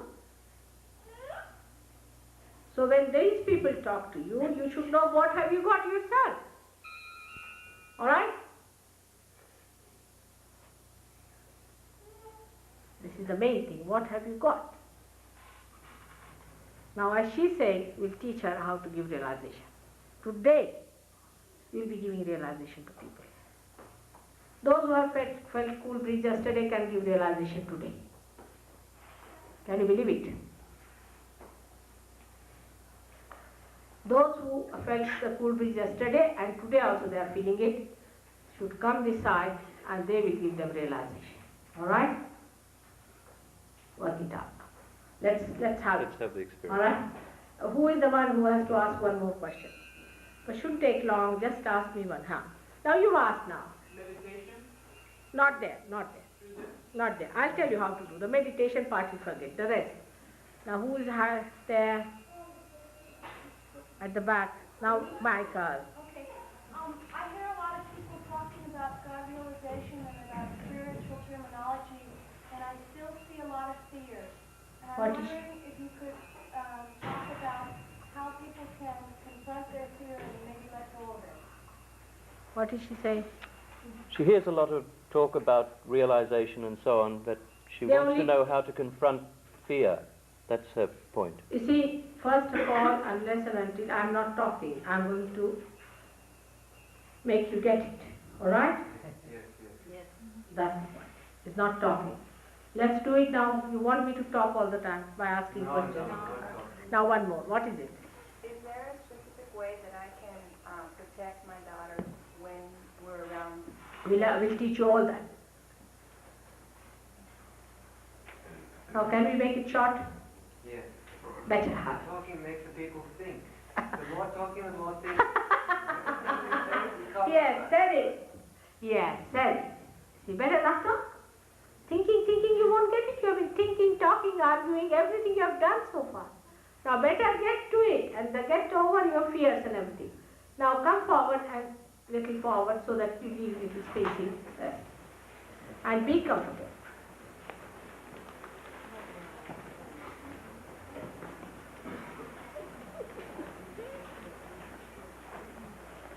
All right, sit down.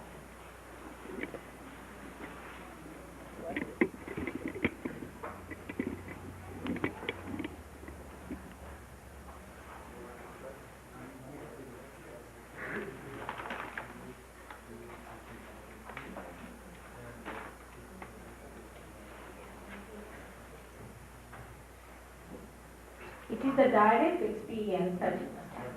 That's the main thing, not the thinking. Not the thinking. What he says is to do thinking makes you even worse. You see, thinking is not the thing. Now, put your hands towards me, just like this. Now sit in a way where you are comfortable. As it is, I would say again, take it out these little bit that heavy things. Any heavy necklaces or anything? And these rudrakshas also to be worn by people who have high blood pressure, not with low blood pressure, because that will make your blood pressure even lower. Rudraksha, you see. These are meant for people who have got high blood pressure, not for people who have got low blood pressure. You see, everything has its own place. Now close your eyes, please close, and put both the hands towards me.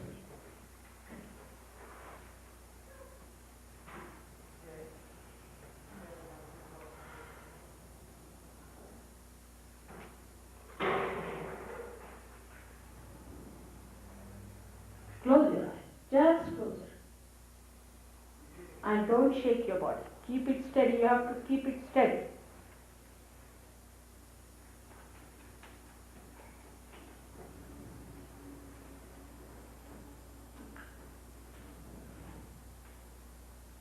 Steady. Steadiness is the main point.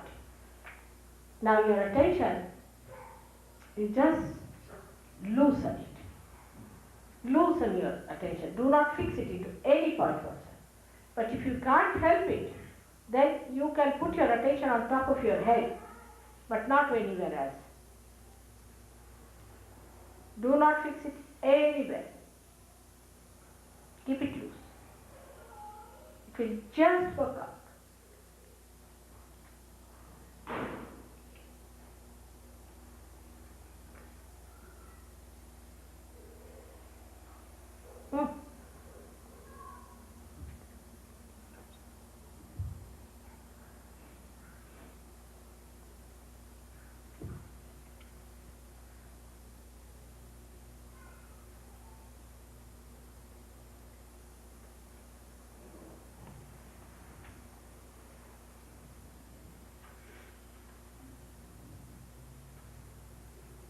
Again, put your right hand on your heart.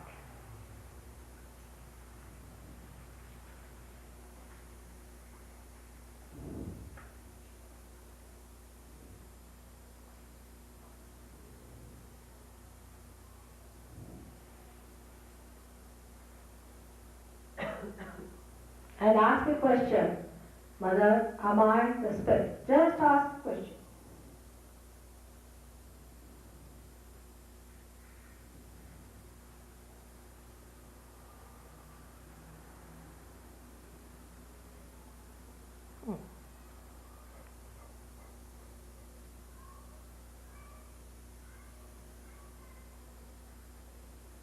Now put your right hand at the base of your stomach on the left hand side.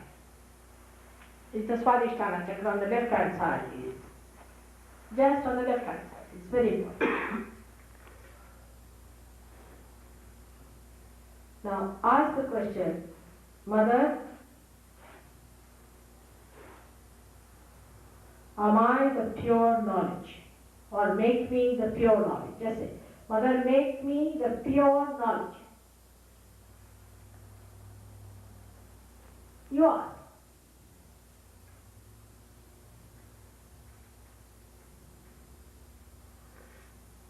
First of all, have confidence that you are that. You just awaken into that.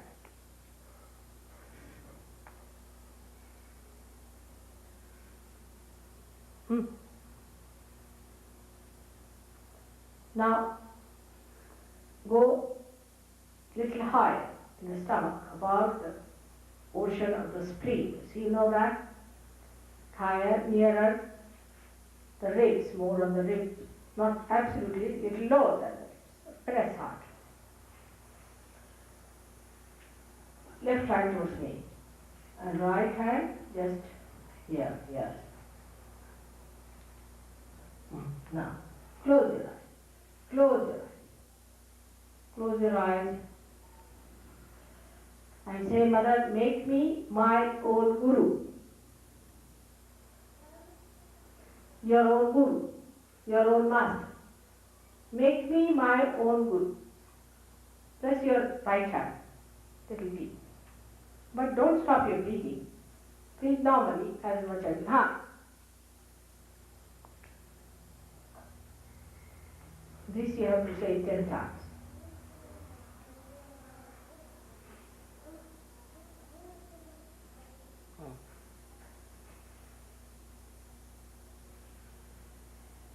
From your heart. Make me my own guru. That really gives you the discrimination.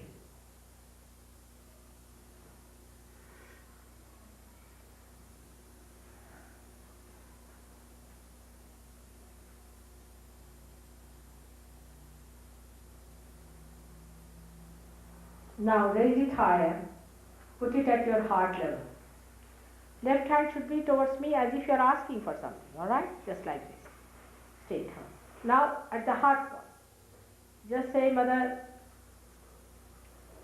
am I the spirit? Ask me, Mother, am I the spirit? Just ask. Most of you will get cool breeze at this point. 10 times again.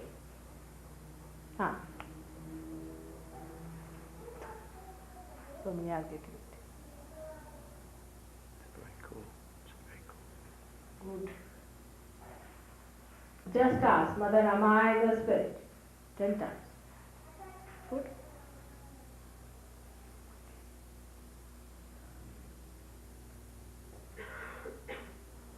Without feeling guilty, again, I should say, first of all, say I am not guilty, is better.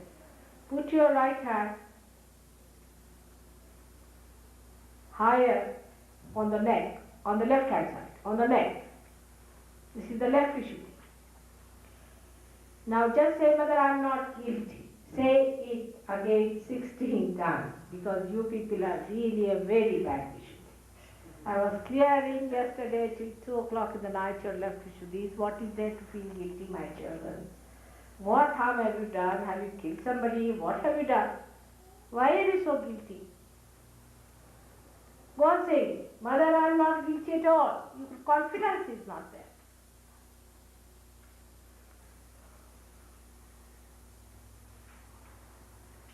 Unnecessarily you are definite.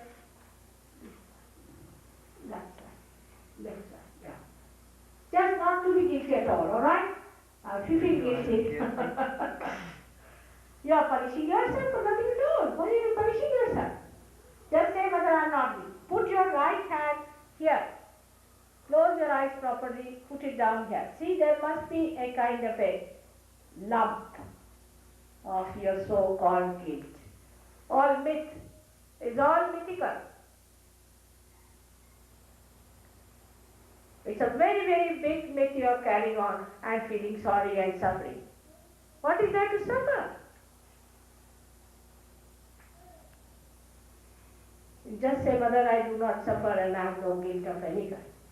I am very confident and I am a seeker and I am going to enter into the kingdom of God.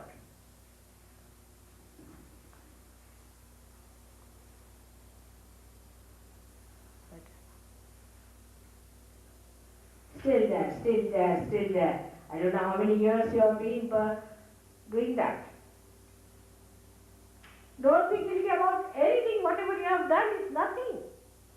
I'm talking about the ocean of love, the ocean of forgiveness, the ocean of compassion. And what is your gift? Not even a speck. Well, better now.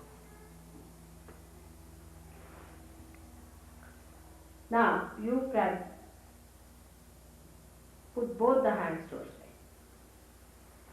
And now say, Mother, I forgive everyone. Actually, Lord's Prayer is the best for this. If you all know the Lord's Prayer and if you can say it thrice, it will work out faster. Will you say that? Let's see. Our Father, who art in heaven, hallowed be thy name. Thy kingdom come, thy will be done, on earth as it is in heaven. Give us this day our daily bread, and forgive us our trespasses, as we forgive those who trespass against us.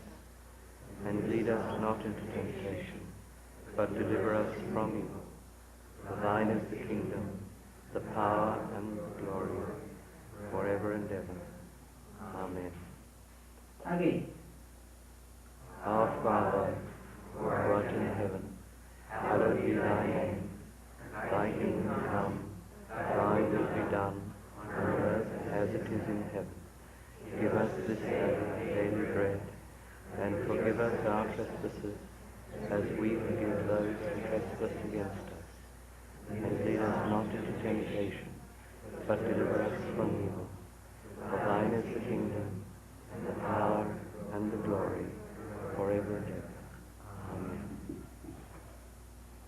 Our Father, who art in heaven, hallowed be thy name.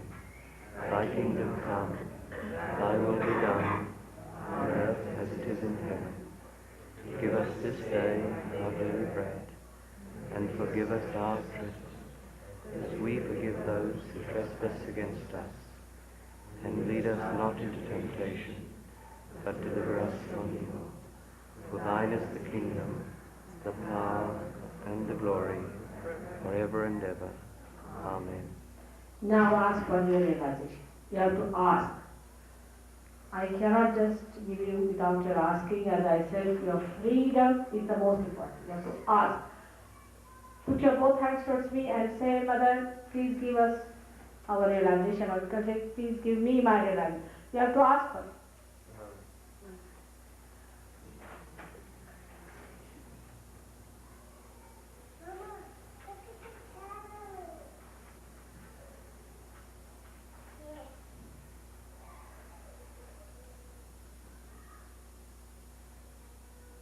7 times. There are 7 chakras. Just ask for your realization. It is your right to ask. It is your right to ask.